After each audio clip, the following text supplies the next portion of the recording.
Sena Prasthanam for national integration extend its heartfelt congratulations to Honorable Prime Minister Shri Narendra Modi ji on completing 12 years of dedicated service to the nation and becoming the longest serving democratically elected Prime Minister in the history of independent India.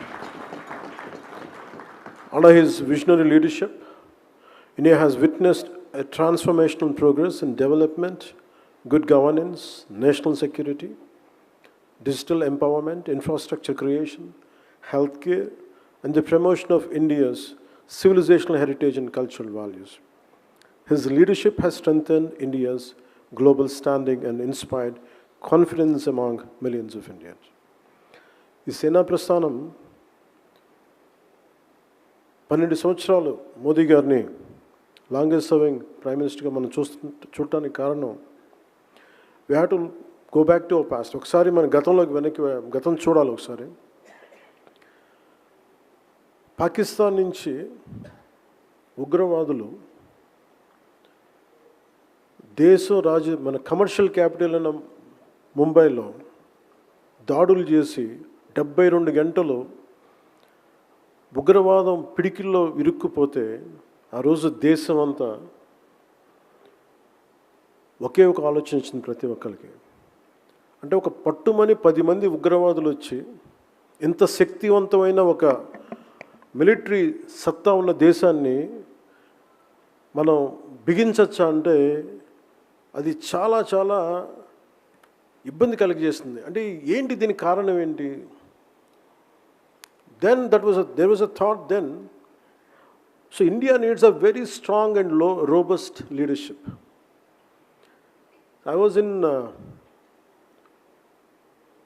Varanasi to I took my father's ashes. నా తండ్రి అస్థికల్ని నిమజ్జనం చేయడానికి నేను వారణాసి వెళ్ళినప్పుడు జరిగిన సంఘటన అది. ఆ రోజు నాకు కలిగింది ఏంటంటే, అంటే పట్టుమని 10 మంది వచ్చి ఈ దేశాన్ని ఇబ్బంది పెట్టేయగలరా? అది నన్ను చాలా చాలా తినేసింది ఆలోచన. అంటే ఫర్గెట్ అబౌట్ డెవలప్మెంట్, అభివృద్ధి, ఎంప్లాయ్మెంట్, వీటన్నిటికంటే కూడా ముందు మనం భద్రతగా ఉండాలి. We have to be safe and secure in our own mother land. అలాంటిది పాకిస్తాన్ నుంచి వచ్చి ఇది బాంబేలో జరిగినప్పుడు ఎక్కడైనా జరుగుతుంది. ఆ రోజు నాకు అనిపించింది, India needs a very strong leader. ఎవరన్నా ఉంటారా, అలా ఉంటారా ఎవరన్నా అనేది నేను మనసుగా ఆ రోజు కాశీ విశ్వేశ్వరుడిని మొక్కుకున్నాను. ఆ రోజు నాకు ఒక మాటలు గుర్తొచ్చినాయి, నాని పాల్కేవాల్ గారి మాటలు. లీగల్ లూమినరీ, ఫండమెంటల్ రైట్స్ కోసం ఎమర్జెన్సీ టైంలో పోరాడిన వ్యక్తి. అంటే India has gift of producing leaders in it's darkest times. అంటే చాలా చీకట్లో ఇరుక్కుపోయినప్పుడు, దారి తెన్ను తెలియనప్పుడు భారతదేశంకి ఒక బలమైన నాయకుల్ని తెచ్చుకోవడం తెలుసు. సో ఆ రోజున నాలాగా ఎంతమంది కోరుకున్నారో తెలియదు. ఆ రోజున వాళ్ళందరి కోరికకి పర్సానిఫికేషన్ శ్రీ దామోదర్ దాస్ నరేంద్ర మోదీజీ. మీరు చూడండి, తర్వాత ఎన్ని అవాంతరాలు వచ్చినా, ఎన్ని మనకు సర్జికల్ స్ట్రైక్స్ వచ్చినా, ఎన్ని రకాలు వచ్చినా ఎంత బలంగా ఎదుర్కోగలిగాం. నేను ఎందుకు అంత బలంగా ఆయన మద్దతు ఇస్తానంటే, because for me country, nation is first. నా దేశం చాలా ముఖ్యం. దేశం బాగున్నప్పుడు ఒకరోజు అటు జరిగిన అభివృద్ధి ఉన్నా లేకపోయినా దేశానికి బలమైన నాయకత్వం, తద్వారా బలమైన వ్యవస్థ నిర్మించకపోతే దేశం విచ్ఛిన్నం అయిపోతుంది. ఆ భయంతో ఉంది. సో అందుకని దీన్ని ఫస్ట్ రెజల్యూషన్ కింద ఈ సేనా ప్రస్థానం ఫర్ నేషనల్ ఇంటిగ్రిటీలో ముందు నరేంద్ర మోదీ గారికి ఎందుకు దీన్ని రెజల్యూషన్ 1 పెట్టామంటే దీనికి కారణం అది. అలాంటి నాయకుడికి మనస్ఫూర్తిగా మరోమారు నేను ధన్యవాదాలు తెలుపుకుంటా ఉన్నాను.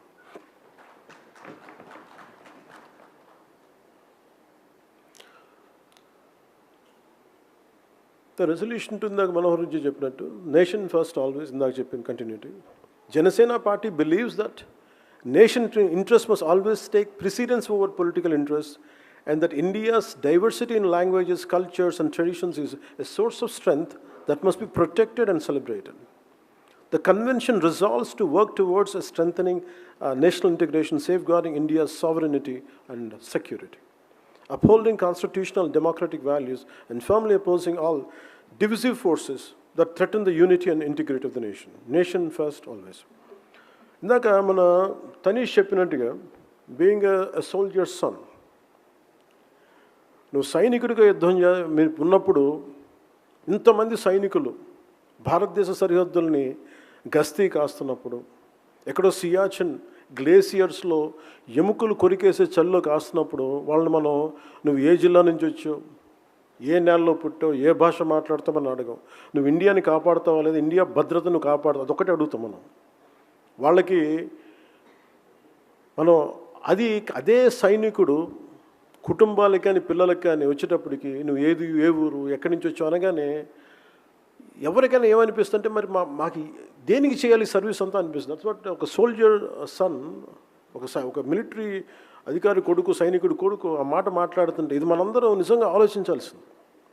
ఈరోజు మన అందరంగా కూర్చోబెట్టి ఇంతమంది రాజకీయాలు చేస్తున్నాం, ఇంతమంది ఉన్నామంటే సరిహద్దుల్లో ఉన్న సైనికులు నిజంగా వాళ్ళ పహారా కాయిపోతే మనం ఏం చేయలేము మనం.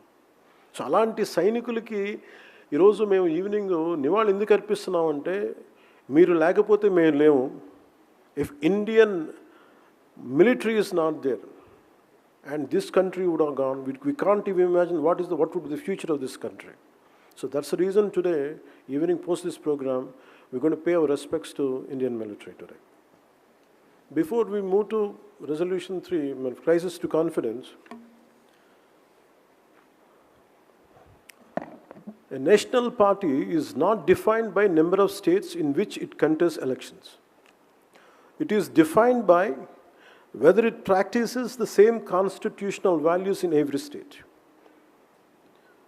ఒక జాతీయ పార్టీ నువ్వు ఎన్ని రాష్ట్రాల్లో పోటీ చేసావు, ఎన్ని ఎలక్షన్లు కొట్లాడావని కాదు, నువ్వు అదే రాజ్యాంగ విలువల్ని మీ ప్రతి రాష్ట్రంలో మీరు పాటిస్తారా లేదా అనేది. The constitution can not have one meaning in Delhi. దేశ రాజధాని ఢిల్లీకి ఒక విలువలోనూ మీరు పాలించే రాష్ట్రాలకి ఇంకొక రూలింగ్ కుదరదు. Constitutional morality cannot change with political convenience. If we truly believe in Bharat Jodo, then we must first ensure that our politics is united by one constitutional standard, equal citizenship, equal dignity, and equal respect for every Indian in every corner of this republic. Only then does Bharat Jodo becomes more than a slogan. It becomes a national commitment. And now I remind you to revisit how Congress government in Telangana is abusing constitution by denying permission to Janasena's meeting in Telangana. It's a constitutional abuse. ఇప్పుడు ఈరోజు 1200 మంది మన సాగర్ కానీ సంపత్ నాయక్ కానీ వీళ్ళందరూ మాట్లాడుతుంటే 12 మంది అమరుడు వీరులు చనిపోతే మీకు వాళ్ళని గుర్తించడానికి 12 సంవత్సరాలు కూడా ఇంకా సరిపోవట్లేదా మీకు? 1200 యువత కుటుంబాలు ఈరోజు అందరం జెన్జీని మాట్లాడుతూ ఉన్నాం. What happen to the people who last there lifes? 1200 people had last there lifes. They were young kids, చిన్న పిల్లలు, అందరూ కాలేజీల్లో స్కూల్లో చదువుకున్న పిల్లలు. యువతని బలి చేసి నాయకులు గద్దెలకి ఎక్కారు. ఈరోజు జెన్జీ గురించి మాట్లాడుతున్నాం. Before Gen Z there is always one generation, a young generation who had lost, maybe in confusion, maybe in emotion. They went to Naxalism, they went to different walks of, different kinds of ideologies. Telangana సాధనకు కూడా నాకు ఎందుకు తెలంగాణ మీద అంత గౌరవం ఉంటుంది, ఆ యువతను చూసి నాకు నిజంగా గౌరవం వస్తుంది. ఒక నేల కోసం ఇంత ఆత్మ బలిదానాలు చేసుకుంటారా అనేది. నేను తెలంగాణలో పుట్టలేదు, కానీ తెలంగాణ యువత తాలూకు బలిదానాలకి నన్ను కదిలించేసింది. 1200 అమరులు చచ్చిపోతే వాళ్ళకి నివాళులు అర్పించడానికి వెళ్తే పర్మిషన్ ఇవ్వాల. అంటే ఈ దేశంలో నేను ఇక్కడ రేపు పొద్దున ఇండియా గేట్కి వెళ్ళి నేను సైనికులకి వందనం చేయాలంటే నేను ఎక్కడ పుట్టాలి? కాశ్మీర్లో పుట్టాలా? పంజాబ్లో పుట్టాలి? ఇది నా నేల కాదు, నా దేశం కాదా? అలాగే 1200 మంది అమరవీరులకి నాకు స్ఫూర్తినిచ్చిన నేల తెలంగాణ, నాకు స్ఫూర్తినిచ్చిన తెలంగాణ పోరాటం. 1 సంవత్సరం పైన లేటుగా వచ్చింది తెలంగాణకి ఫ్రీడమ్ స్ట్రగుల్, స్వేచ్ఛ. 47 అందరికీ ఆగస్టులో వస్తే తెలంగాణకి సెప్టెంబర్ 48లో వచ్చింది. అలాంటి తెలంగాణ స్ఫూర్తిని నేను చూసి 1200 మంది యువతకి మనం నివాళులు అర్పిద్దామంటే నువ్వు అది కూడా చేయనివ్వవు అంటే this is the hypocrisy of Congress party. అందుకని నేను I'm committed for Telangana's development. నాకు తెలంగాణలో తెలంగాణ నాయకులు చెప్తున్నాను, నాకు I don't need any post. నేను 1200 మంది యువత బలిదానాల మీద ఏ ఆశయాల కోసం అయితే తెలంగాణ వచ్చిందో ఆ ఆశయాల కోసం నా నేలలో భాగం, మన భారతదేశంలో అంతర్భాగం ఉంది. ఆ నేల కోసం జనసేన తన వంతు తను కృషి చేస్తున్న మీకు మనస్ఫూర్తిగా నేను మీకు మాటిస్తున్నాను. మీకు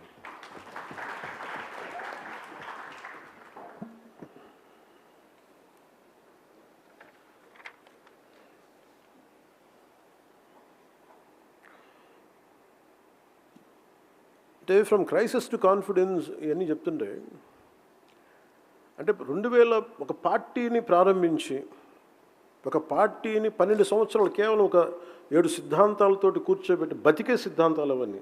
ఇందాక తనీష్ చెప్పినట్టుగా అవి చాలా ఏదో మన ఏమంటుందని హార్వర్డ్లోనో లేదంటే కూర్చోబెట్టి కేంబ్రిడ్జ్లోనో కూర్చున్నాయి కాదు, మన నేల మీద నడిచినాయి. మన మన్ వాసన అండి అంట తమిళ్లో, మట్టి మన మట్టిలోంచి పుట్టినాయి మన అవసరాలు. ఈరోజు ఇంతమంది కేరళ మొత్తం అన్ని రాష్ట్రాల నుంచి వచ్చారంటే ప్రాంతీయతను విస్మరించిన జాతీయవాదం అంటే ఇందాక తనీష్ చెప్పింది కానీ, పొద్దున్నుంచి మన కేరళ నుంచి వచ్చిన మన నాయకులు చెప్పింది కానీ, మన సభ్యులు చెప్పింది కానీ, కర్ణాటక నుంచి, ఇవన్నీ మన నేలకు అవసరమైన ఆలోచన విధానం జనసేన పెట్టింది. అందుకే జనసేనకి చాలా చాలా లాంగ్ భవిష్యత్తు ఉంది దీనికి, అది నిలబడాలి దీనికి. సో నేను ఇది నిలబడ్డప్పుడు Janasena has went through a lot of turbulence. And when you believe in some ideology, be ready to lose. Be ready to to completely you lose yourself you had to immerse in it. Meeku daari teliyadu, emi teliyadu. It only whether I am going ahead or not. అట్లాగే జనసేన ప్రయాణం ప్రస్థానం 2000 ఓడిపోయిన తర్వాత especially 19 నుంచి 24కి వి real struggled a lot. మాకు hope లేదు, ఉంటామో లేదో తెలియదు, కానీ లోపల గుండెల్లో మటుకు కొట్లాటే ఉంది. మేము ఆగం. పోట్లాటం మేము బతకడానికి పిలిచే ఊపిరి మాకు. అంటే ఇది పెట్టుకున్నామే కాబట్టి అది ఎలాంటి పార్టీ అంటే మేము పెట్టుకున్న party it's completely filled with criminalisation. అంటే ఏదైనా సరే ముందు మీరు చూస్తాం సోషల్ మీడియా అబ్యూస్ దగ్గర నుంచి డెత్ థ్రెట్స్ తాగిస్తారు. They don't mind. They wiped out their own uncles in their own families. That kind of political party, we fought against it. And scams గాని ఇలాంటి వాటి మేము కొట్లాడి ఎందుకు చెప్తున్నాను మిగతా నాయకులందరికీ కొంటే, you take inspiration from us, you take inspiration from what we did in Andhra Pradesh, you can do it in your own respective regions and states. మీరు చేయగలరు, మీరు నమ్మాలంతే. సో అందుకని ఈ రోజున మేము ఒకసారి తగ్గటం, పరిమితి కుదించుకోవడం, ఇవన్నీ ఏంటంటే it's a part and parcel of our interest for the well being of the state. So అందుకని కొన్నిసార్లు you have to have a strategic thinking. చాలా స్ట్రాటజిక్ థింకింగ్ లేకపోతే పాలిటిక్స్లో మనం రాణించలేం. ఈ రోజున మనం మాట్లాడుకోవాలి, మనం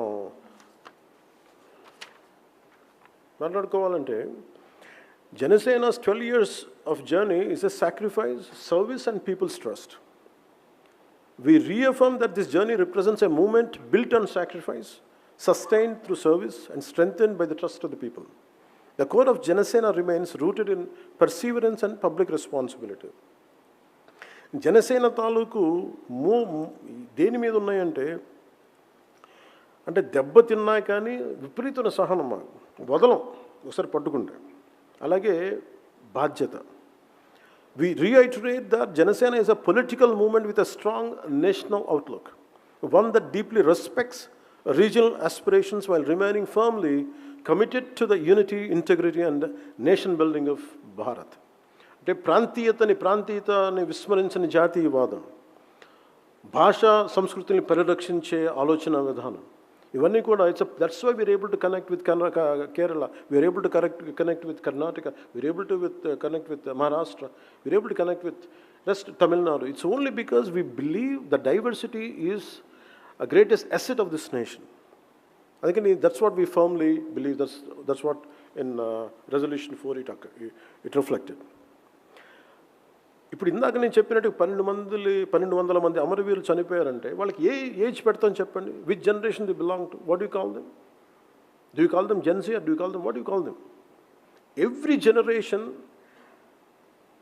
హ్యాడ్ సాక్రిఫైస్డ్ రైట్ ఫ్రమ్, మీరు ఎప్పుడైనా తీసుకోండి any time line.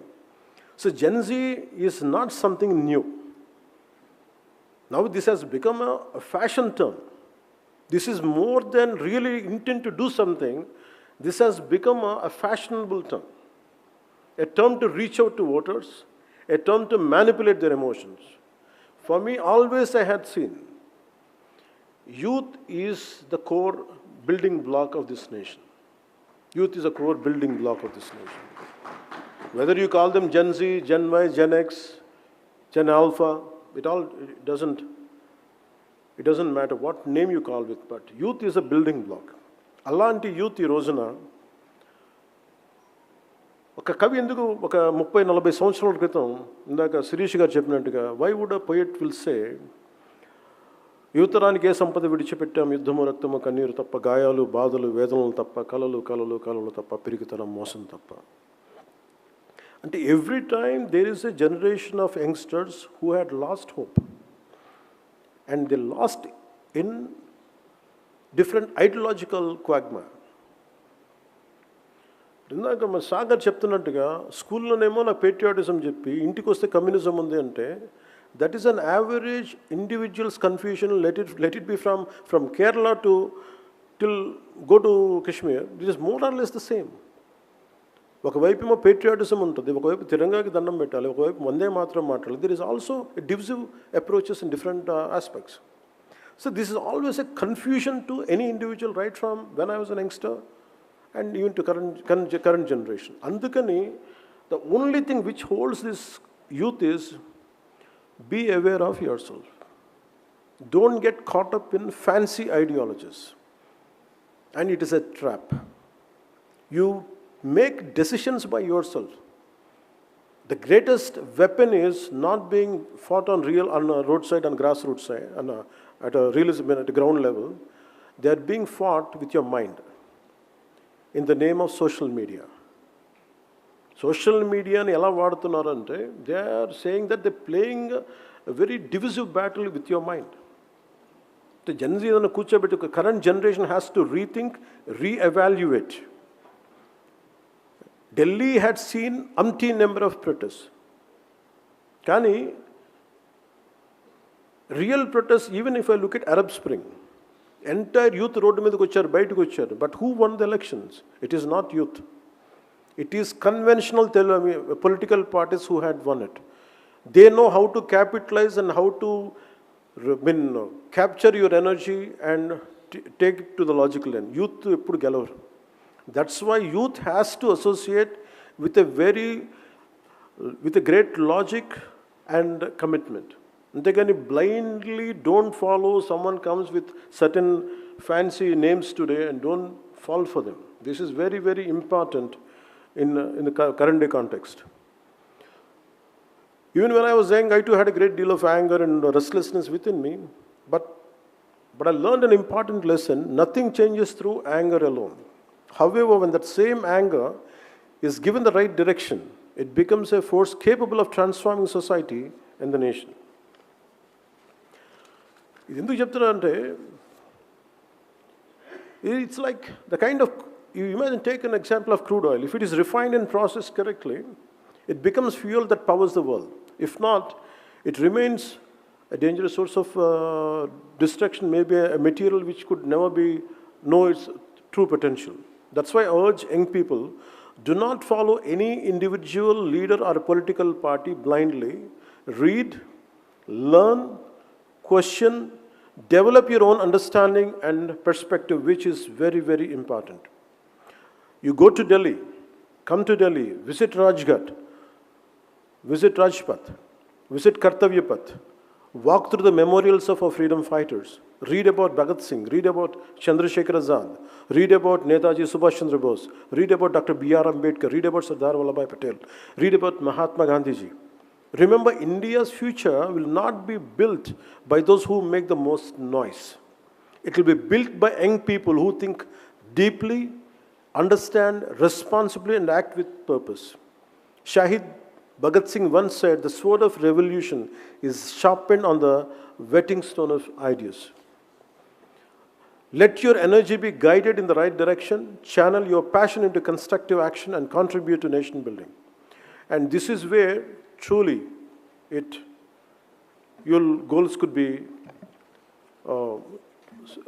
become a reality. So before I conclude, let me leave you with one simple thought. Every one of us carries many identities.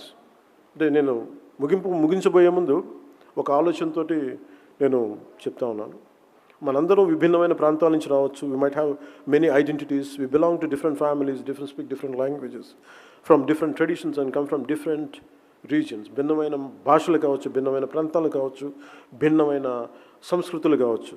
But none of these identities should ever become walls, separate one Indian from another. Above them all stands one identity that unites us forever, the identity of being an Indian. Take Dr. Varghese Kurian was born in Kerala, but he transformed Gujarat into center of India's white revolution. Millions of farmers across the country benefited from his vision. He never asked whether the farmers belonged to his state. Varghese Kurian never asked, "Are you a Keralite or not?" He worked for Gujarat.